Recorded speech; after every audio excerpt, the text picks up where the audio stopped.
சில மறைவான பெயின் இருக்கு பாருங்க, அவருக்கு தெரியும், அவருக்கு தெரியும்.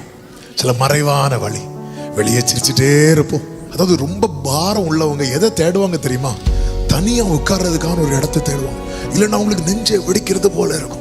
ஆகார் அழுத பிள்ளை பாத்திரக்கூடாதுன்னு தள்ளி போய் உட்கார்ந்து அழுத போது, ஆகாரே சீஷர்கள் நடுவில் இருந்து அழக்கூடாதுன்னு சொல்லிதான் இயேசு உயிரோடு எழுந்தது தெரிஞ்சதுக்கு அப்புறம் கல்லறைக்கு முன்னாடி போய் அழுதா. அவ அங்க போய் அழும்போது இயேசு பின்னாடி நின்று ஸ்திரீயே அப்படிங்கிறார். அவர் கண்ணோக்குறார். நீ படுற கஷ்டம், நீ படுற வேதனை, நீ இருக்கிற குடும்பத்துல நீ படுற நிந்த உன்னை மட்டும் ஒதுக்கி வைக்கிறது.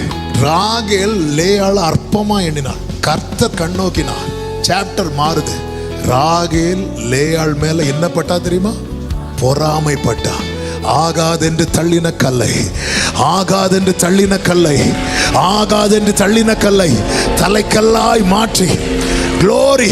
இன்னைக்கு உன்னை அற்பமா பார்க்கிறவங்க நாளைக்கு உன்னை பார்த்து பொறாமைப்படுற அளவுக்கு கர்த்தருடைய பார்வை உண்மையில